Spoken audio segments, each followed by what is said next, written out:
All right, good morning, everybody. So it's February 15. We're rolling into spring market. Inventory is definitely climbing across the country. We've titled this webinar today, The Positive Signs for the Spring Housing Market. And right now, I'm interpreting inventory growth as positive for home sales because we know that one of the reasons home sales were so few last year was because there were so few sellers. So we'll dive into a bunch of data today. There's some really interesting stuff going on, and I'm looking forward to sharing it with you. Before I dive into the data, if you're not familiar with the Altos Research product, I just want to share a little bit about it. You know, at Altos, we're tracking every home for sale in the country every week. We're doing all the supply and demand. We're doing all those analytics, and we're packaging that up for people who need to understand what's happening about it right now. For realtors and brokers, for loan officers and folks in the title industry, we we make the Altos market reports for every zip code in the country, every city, every state, every county, and we brand it for you so that you can communicate to buyers and sellers, people who need to understand what's happening in the industry. And it all comes out every week, and we automatically email it out for you. You can use the content in your social media and your website. So if you haven't taken a look at the Altos product, I encourage you to do so. In the chat, there's Lael and Jeff from the Altos team are in the chat today. When I talk about stuff like this, they'll share links where you can click through and go learn more about Altos.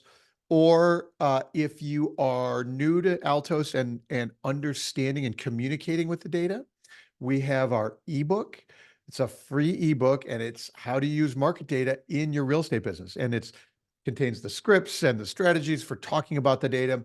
It references the data I talk about in these webinars. So you can go back and look, and you can look in your local market. So there's a link in the chat from Lael and Jeff will be sharing that. So click through that, get that ebook if you don't.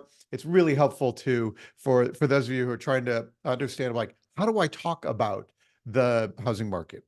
And of course, a lot of what we do is we're sharing this data so that you as professionals can communicate with buyers and sellers, help them understand what's actually happening in the market right now. The headlines are often very different from what's happening on the ground. And so a lot of our point of this work we're doing is to help you communicate with buyers and sellers what they need to know this spring right now about what's happening. And what's happening is, inventory is growing across the country. We finally are seeing new sellers, and we're going to explore a little bit about why and where that's happening and what that tells us about the rest of the year. We have a bunch of leading indicators for what we know for the rest of 2024 already, in terms of like prices and sales volume. Hopefully, sales volume is starting to pick up. And then some really fascinating local market differences today.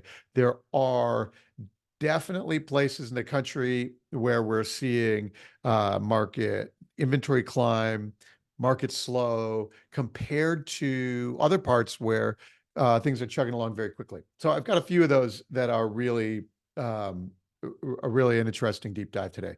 So that's what we're going to hit. Okay, so let's dive into the data, and let's start with inventory today.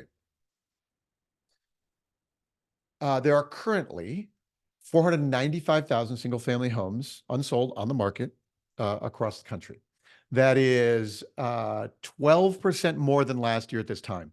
In this inventory chart here, multiple years, almost a decade of curve of inventory, you can see how inventory is up over last year.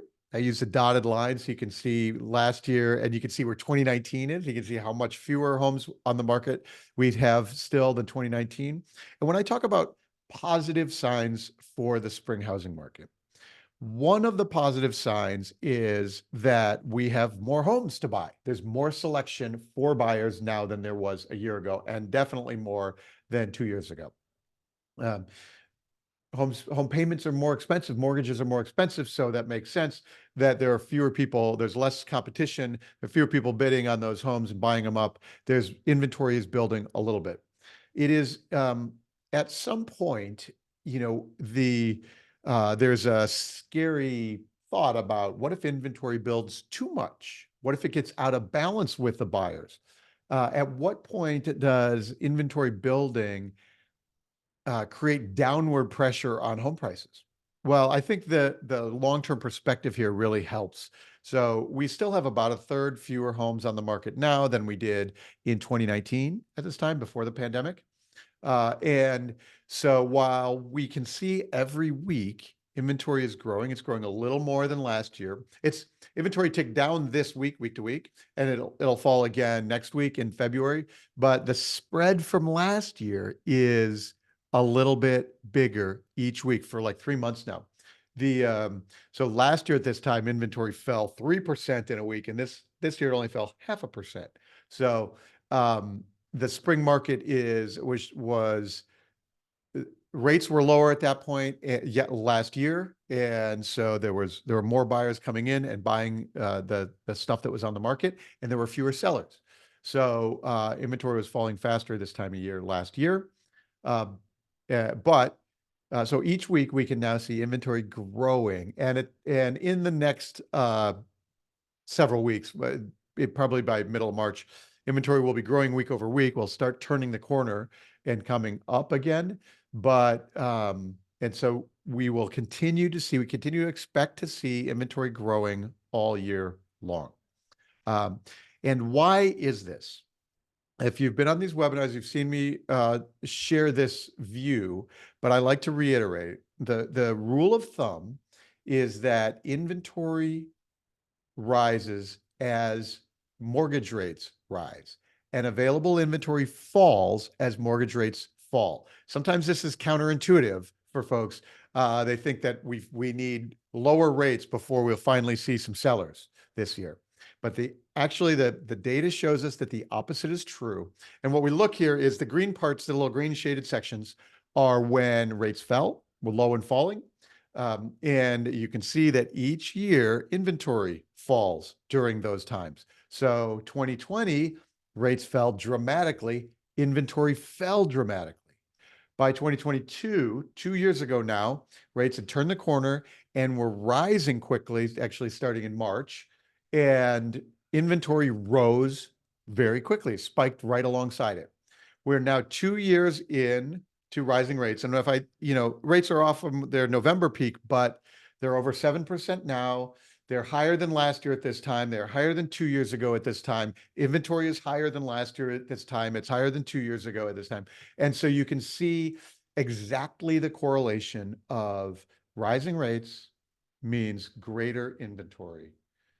If rates were to start falling this year, and falling dramatically into the sixes, into the low sixes, some people are still forecasting that mortgage rates might be in the fives by the end of the year. And if that happens, I expect our inventory curve to start declining. More people, more buyers buying up more of the active inventory, fewer sellers because more people will be able to hold on to the homes. There's lower costs. And so we would see inventory falling. Now, as I always say, I don't predict interest rates. I have no idea whether they go up from here or down from here. I do know that a year ago, the mortgage rate forecasters were expecting rates to be in the fives by now, and they're over 7 today. I know that a few months ago, mortgage rate forecasters were forecasting rates falling into the fives this year, and they've been going up. So I don't know, and I'm not convinced that anybody knows where interest rates are going, but I don't know where they're going.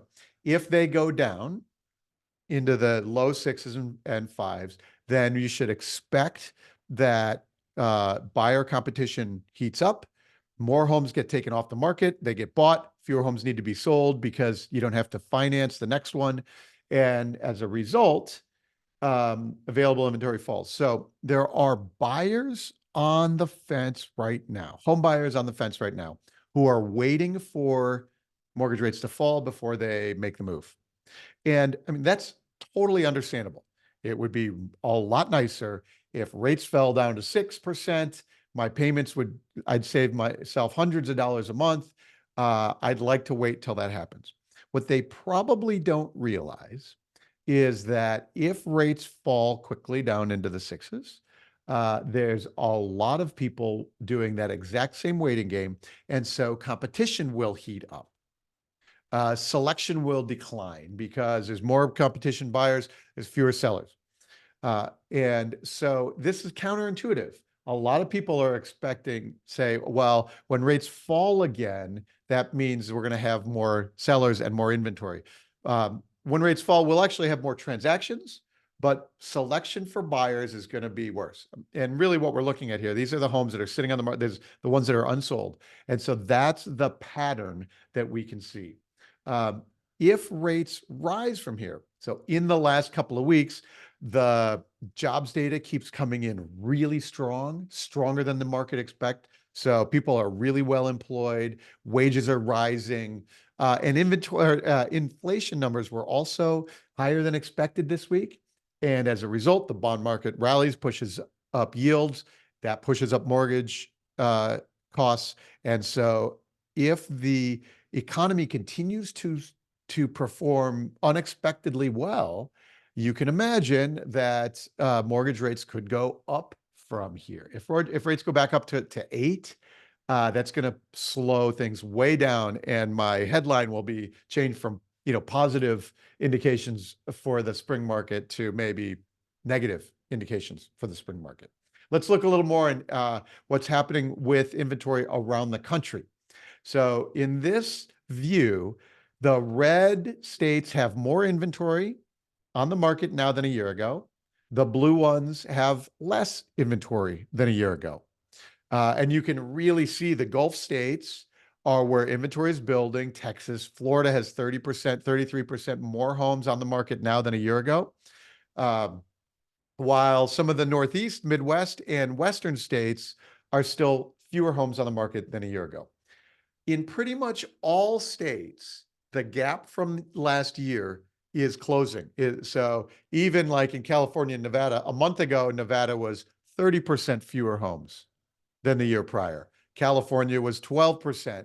Now it's 7%. So the gap is closing, and a few states each week flip from blue to red.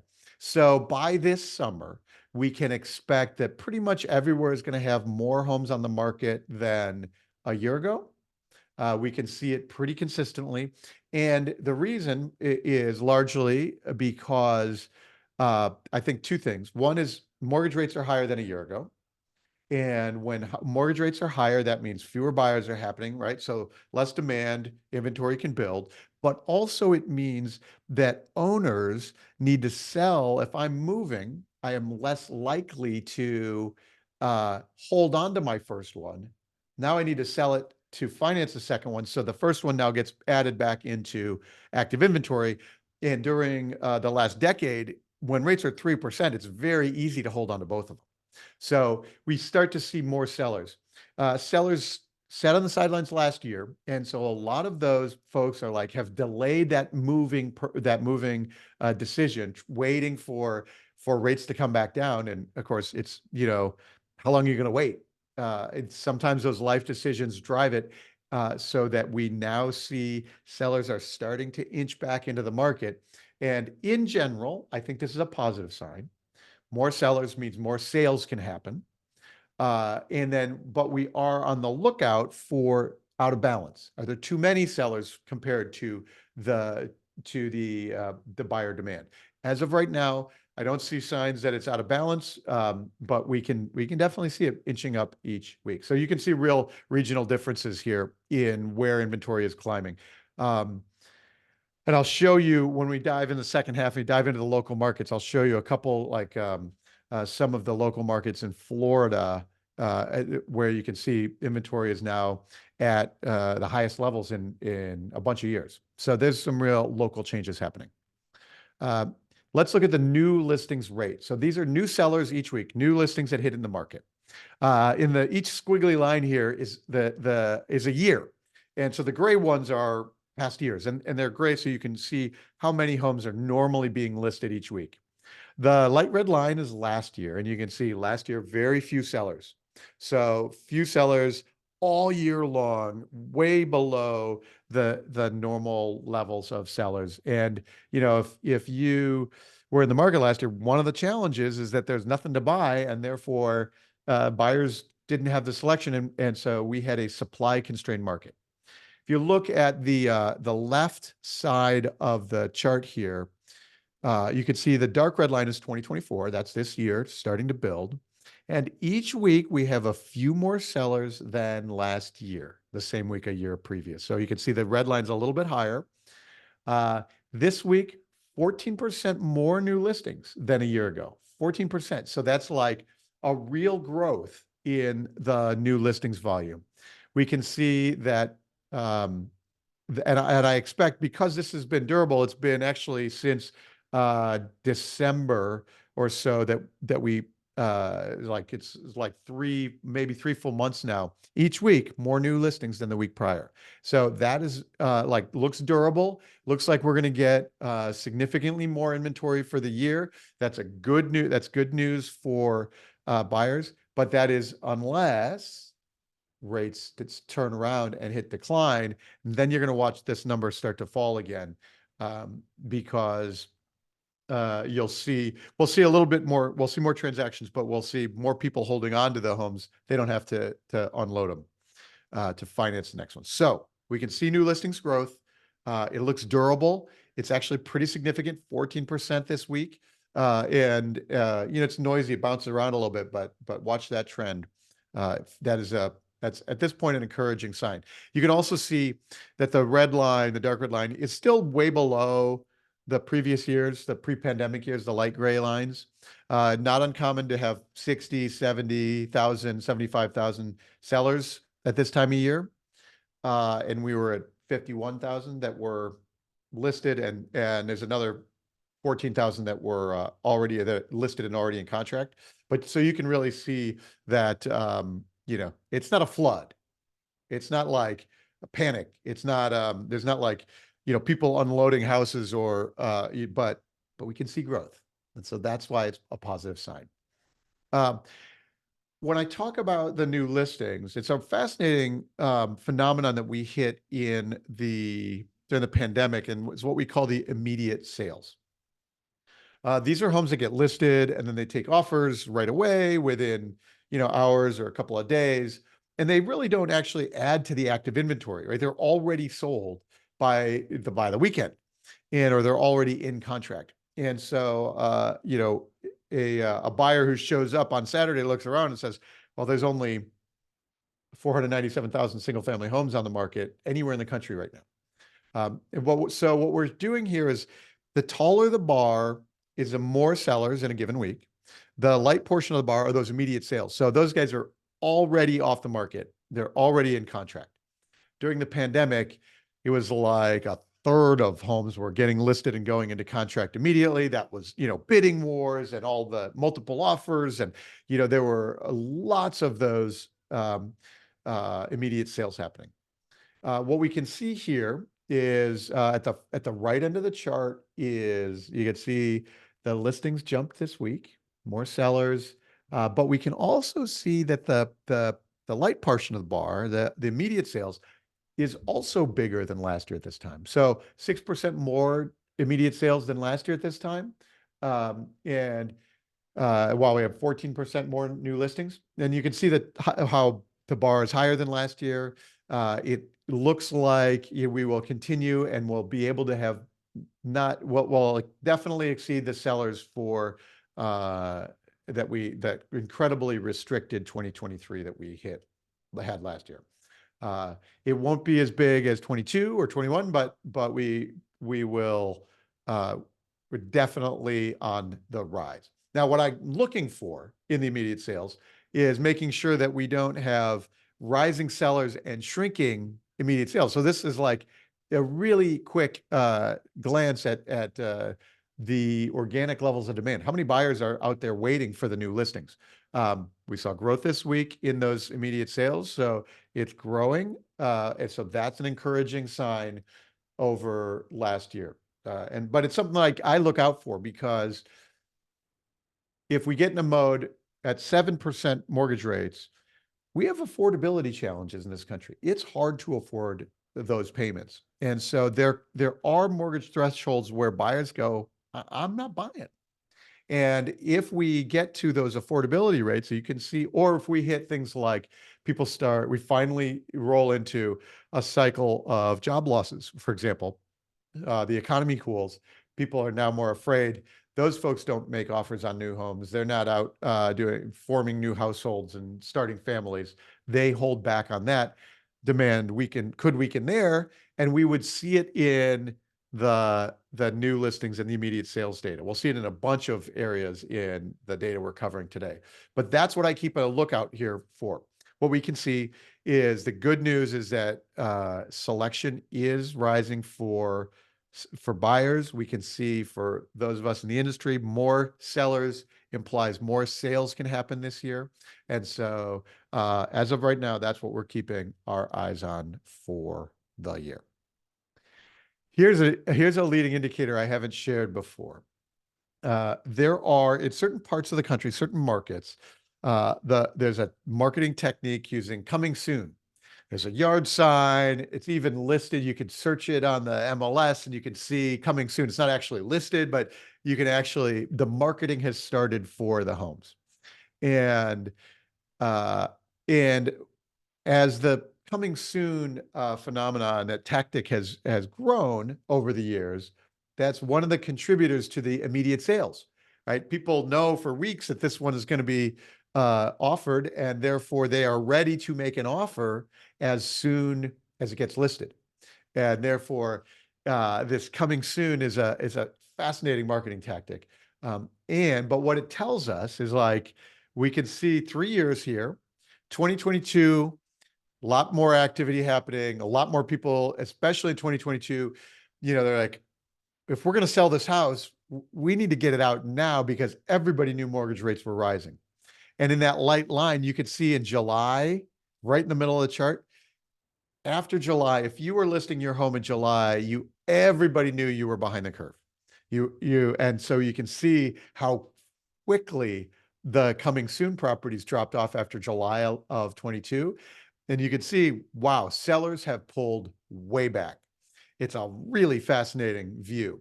And what we can see now, more sellers than last year.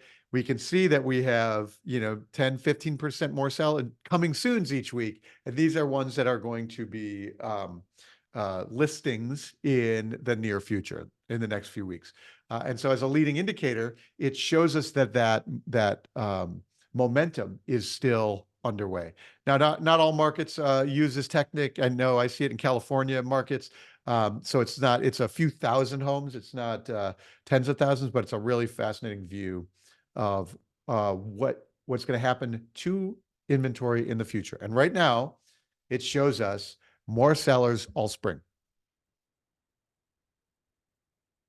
And therefore, we can look at the projection, the forecast for inventory for the year. Each line here is the curve of inventory for the year, for that given year. The dotted line is what we're expecting for the rest of the year for 2024. We can see that each week inventory has grown versus the year prior.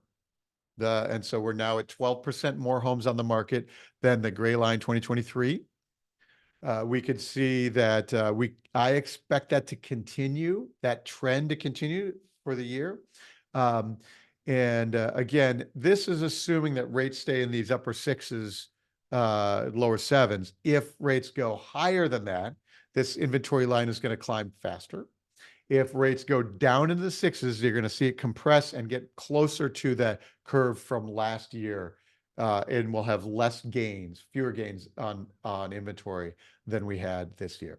There's nothing in the data now that implies us getting back to 2019 levels, like nothing in the data anywhere that implies us getting back to 2019 levels.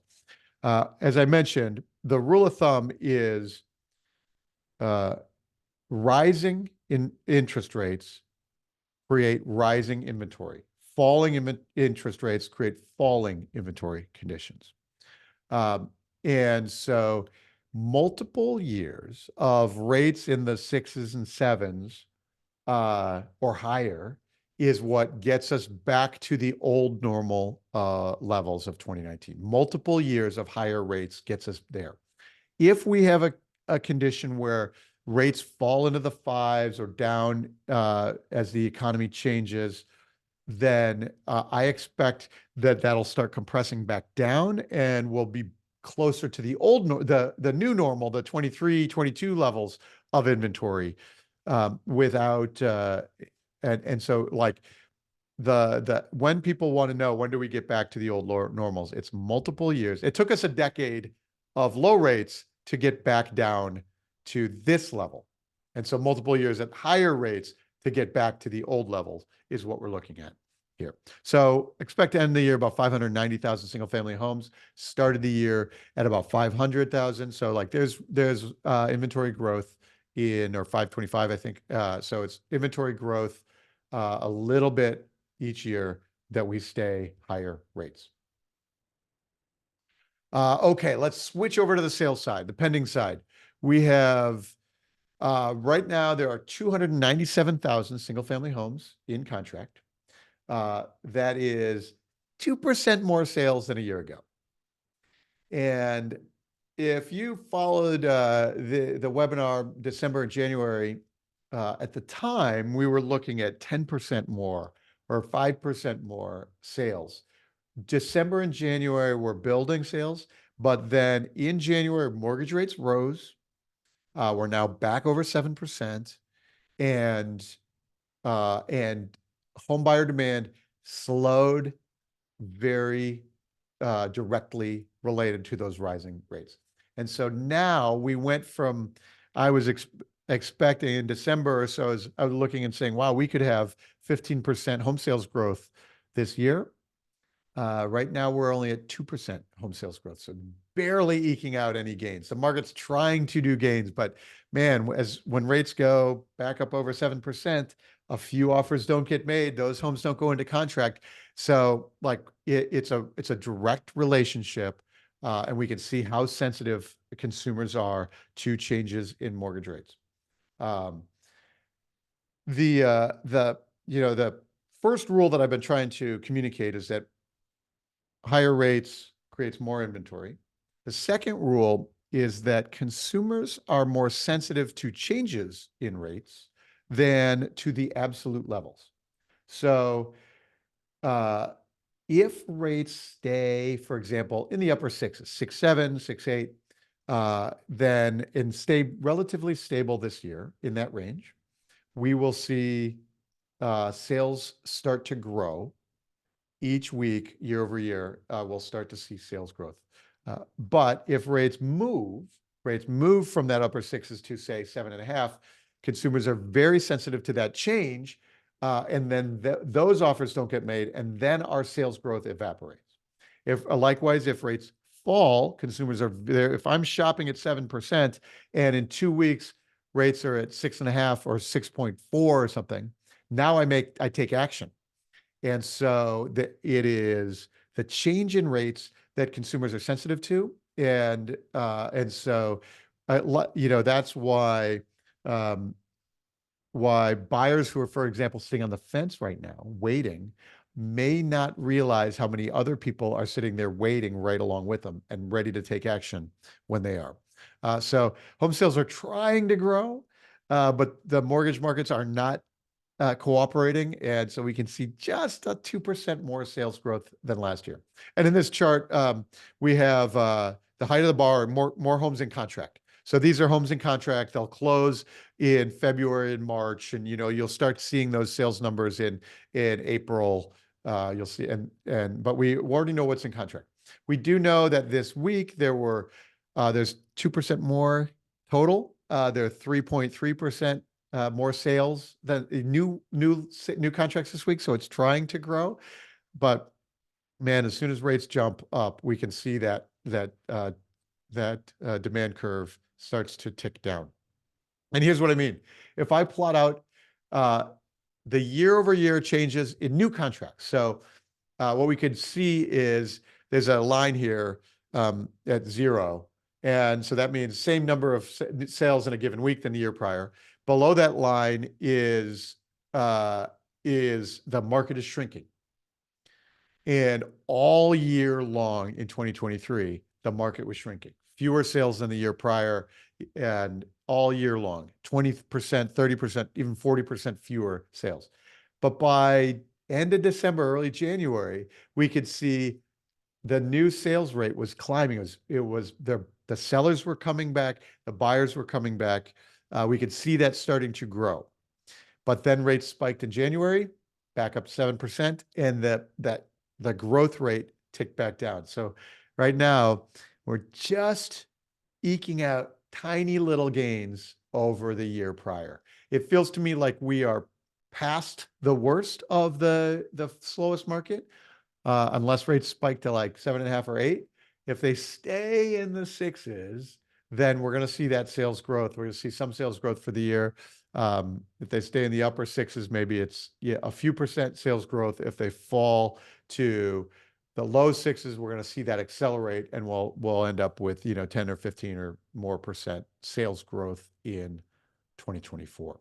It's a really we can see the homes on the market now. We can see them getting offers now. They take a few months to a month or two to close. So we really have a lot of visibility on how much sales growth is ready to happen for the year. And we lost our momentum in January as mortgage rates spiked. Another indicator that I like to keep my eye on is, as we're looking at the active inventory, and a lot of the doomers in the social media world, Twitter and YouTube, will say things like, "Well, inventory is not rising, but that's because everybody is withdrawn. All the homes are withdrawn, and they're just taking them off the market." Withdrawals spike in December each year. You take them off for the holidays, and then they fall for the next, in the spring, because that's the spring selling market. And here's a couple of years, and what you can see is that fewer homes are being withdrawn now than they were a year ago. So sellers are realistic. They understand the market. There's no spike in withdrawals. So in general, as an indicator, we can see that, about 18% of the homes, we can see them getting withdrawn. And if they're not getting the offers they want, that happens. It happens all the time, but it is not spiking. Really the fourth quarter of 22 was when the coldest market was happening, and that's when the most withdrawals were happening. So that's something just a quick indicator, because sometimes people will say, well, there's no inventory, but everything's withdrawn. And so there's no indication anywhere in the data of too many withdrawn. We can see days on market inching up over last year. We're at just about the peak of days on market because we have fresh spring inventory and fresh buyers in March. And so we'll watch the days decline for the spring. Right now, across the country, 74 days is common for homes, and this is still lower than previous pre-pandemic years, but what I'm showing is just a little bit longer. Each homes take a little bit longer to sell now than a year ago, and of course 2 years ago we were still coming off the pandemic, and there was things were moving significantly faster in the spring of 22 when people were rushing to get the last of the deals done before rates rose. Days on market rose quickly in 22 to 23, and we're now inching back to old normal levels of time to sell homes. Let's switch to pricing, and then we're going to dive into local markets. The median price of single-family homes in the U.S. is $425,000. It's a few percent price gains over last year. The median price of the new listings is just under $400K. So what we're watching for here is the dark line is all the homes in the country. If you walk out to the country today, the median price is $425,000. The January low was higher than a year ago, where home prices peak in May, end of May, early June every year, and then start to decline for the fall. If you're selling later in the fall, you have to do it at a little discount to make sure it moves. And what we see is that in 23, the peak year over year did not peak as high as that peak of June 22. It looks like we're on the pace to have the home prices reach a new all-time high this June, past the years previous. Again, unless consumers are very sensitive to changes in rates, and if they jump from 7 now to 7.5, you're going to watch this hit really quickly and slow prices down here. The bright red line are the new listings each week. And I love this as a leading indicator of where home prices are going. And what happens is when you go to list a home, the sellers and the listing agents know exactly where the local demand is. They know how many people were bid on the one down the street. They know how many people were at the open home. They know whether things went overpriced, over asking or under asking. And so in aggregate, the new listings get priced very well to where people are buying their homes. And in the spring of 22, there was such pent-up demand. There was such urgency. You can see in the January 22, that bright red line was spiking really fast each week.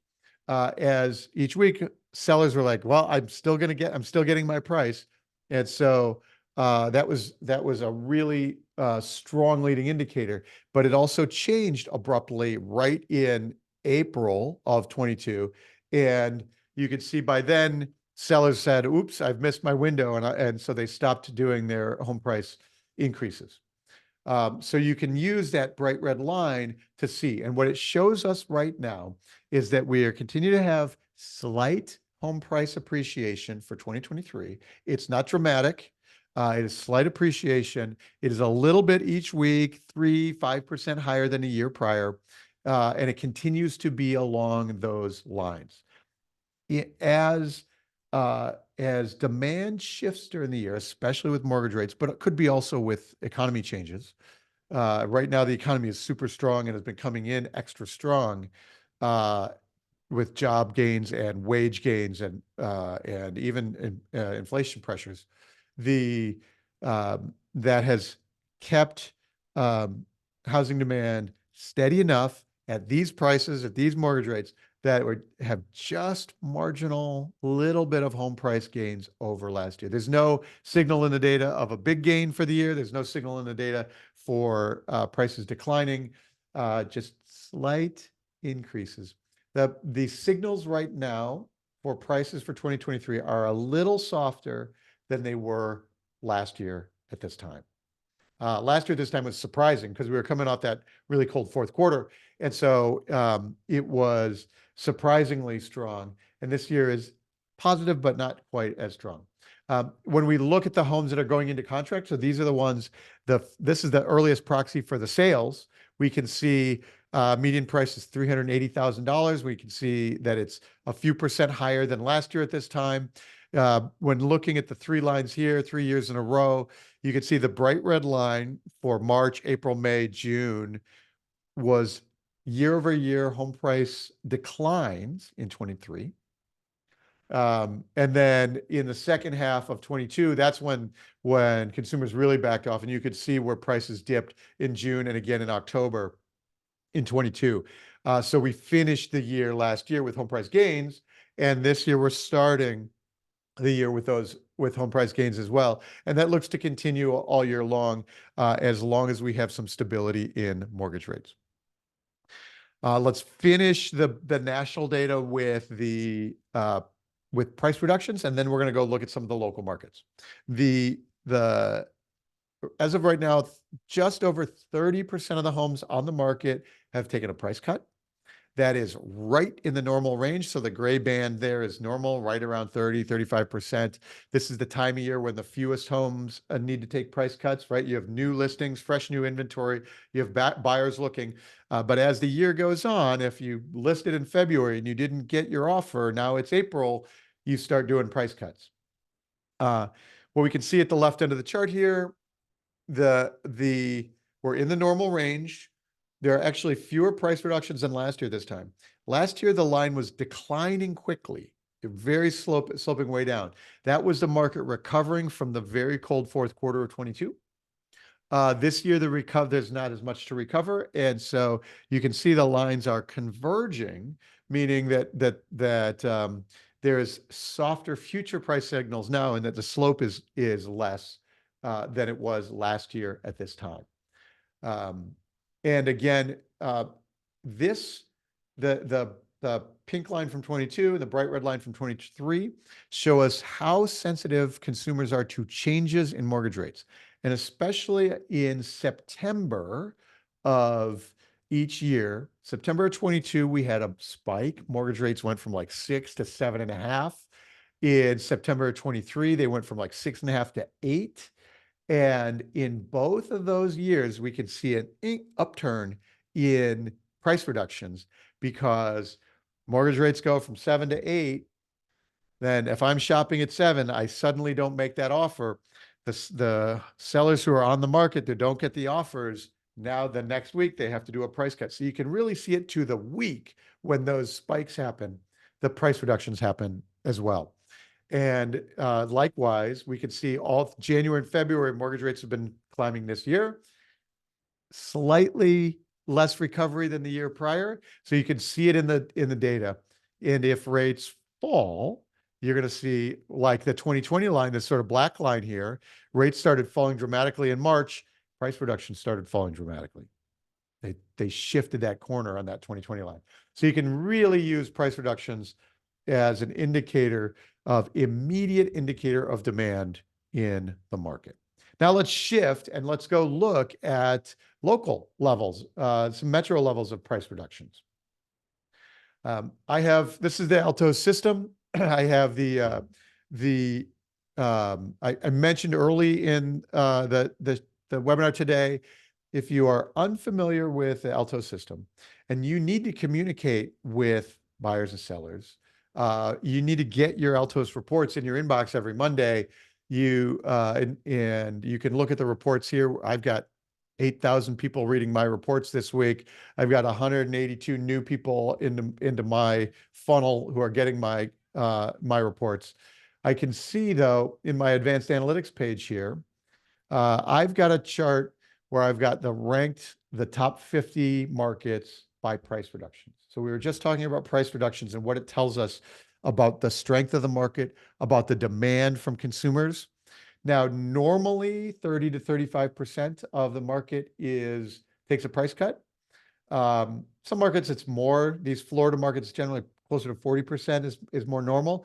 But what we can see right now is look at the markets that are dominating the most price cuts in the country.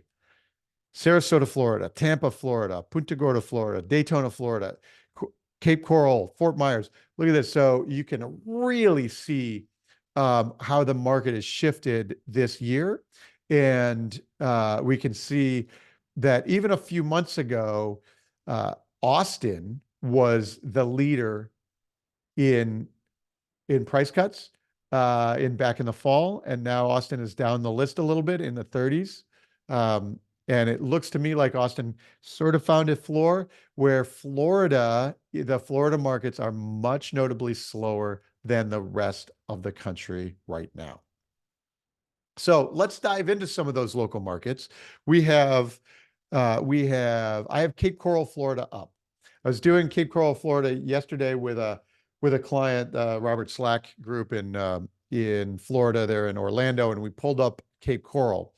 So the first thing to notice on the Altos report is the market action index.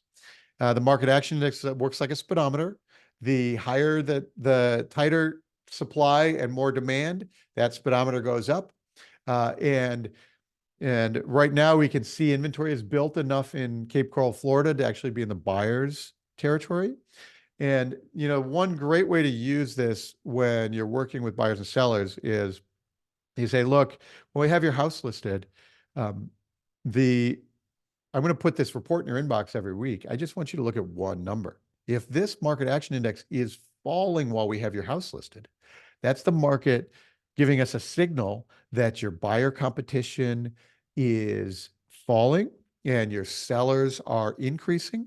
And so this might be a signal that we want to get ahead of this curve from the competition. Maybe that tells us something about the market is telling us something about where the home is priced. 2 years ago, when the market was changing so dramatically, most of these markets were up here. The speedometer was like floored 70, 80, 90 on this market action index, and it started falling very quickly. This year, Southwest Florida right now might be the coolest markets in the country. So it's something to pay attention to. Let's look, and we can look at the market profile. $520,000 is the median price in this part of Florida right now. But let's look at the 5-year chart. Here's inventory over 5 years. We are now 2,700 homes on the market. Pre-pandemic, 2,300. So more inventory in Southwest Florida than any time in the last bunch of years. Now, it's still not a ton, right? It's not double where it was, or significantly higher than where it was 2 years ago. But it is still not a ton. But it's on its way up. Inventory is climbing in this part of Florida in a part of the year. The dot is, each year at this time, the dot is in a part of the year when inventory is usually declining in this part of Florida. So this is a notable change to pay attention to. We're in the buyer's advantage market, which means there's available selection. There's not so much competition. We can also look down in the price range segments to see that the high end of the market may be behaving differently from the low end. And in Cape Coral, the high end $1 million homes, 90 days, the low end single family homes in Cape Coral, it's not that much faster. You can see a little bit more demand at the $400,000 range, but it's not that much faster. So it's slowing across price ranges in Cape Coral, Florida. Now let's switch to, say, Salt Lake City. In Salt Lake City, still in the seller's advantage. So inventory is still historically fairly tight.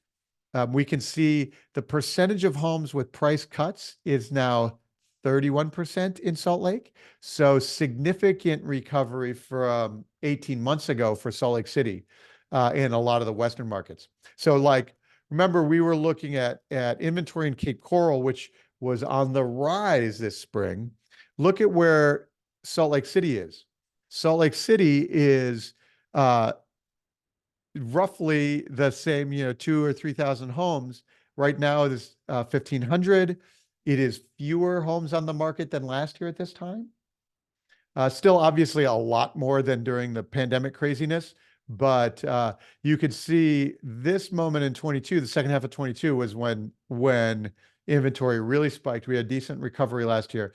And actually, right now, there are fewer homes on the market in Salt Lake than last year at this time.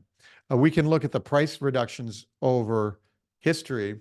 Remember, 30% is normal, or 35% is normal. So you can see pre-pandemic, 28, 30 to 40, you can see a normal range.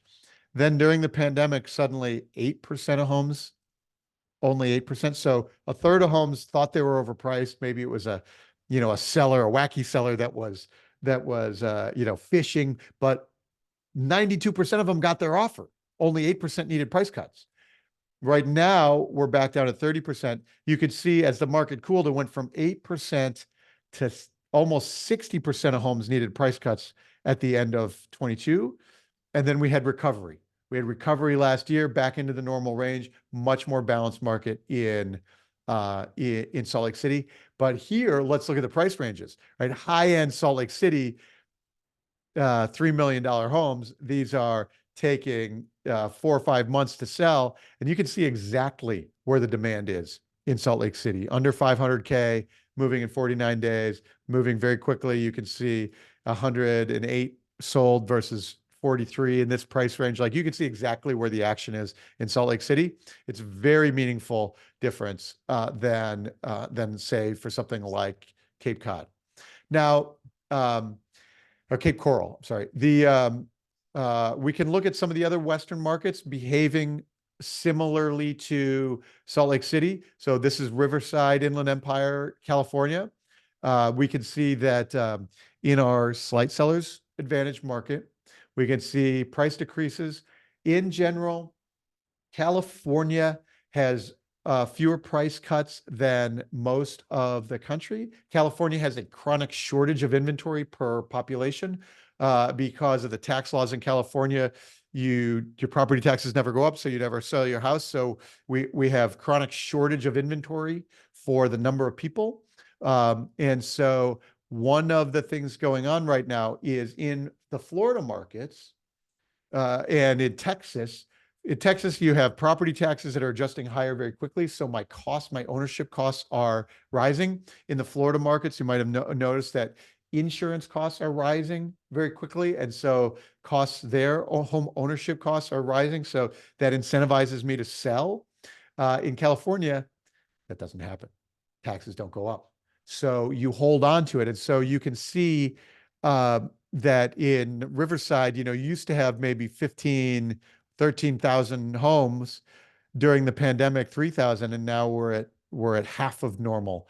And not really like you could see how Riverside cooled 18 months ago, recovered last year, and is a decent balance right now.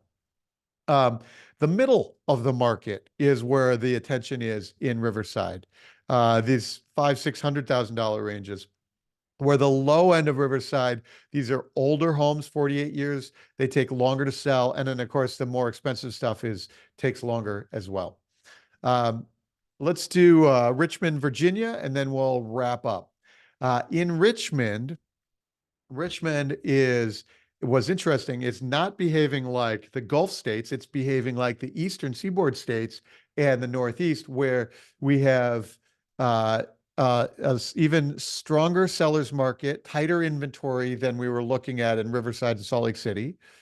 It's tightening up. You can see from last month to this month, it's increased, meaning there's more buyer demand. And we can look at the multi-year inventory trend in Richmond and say, we're still basically at the pandemic lows in a place like Richmond, a little more than the absolute peak of the lows. But in places like, Richmond or Rhode Island or, Vermont, we're still at the low end of the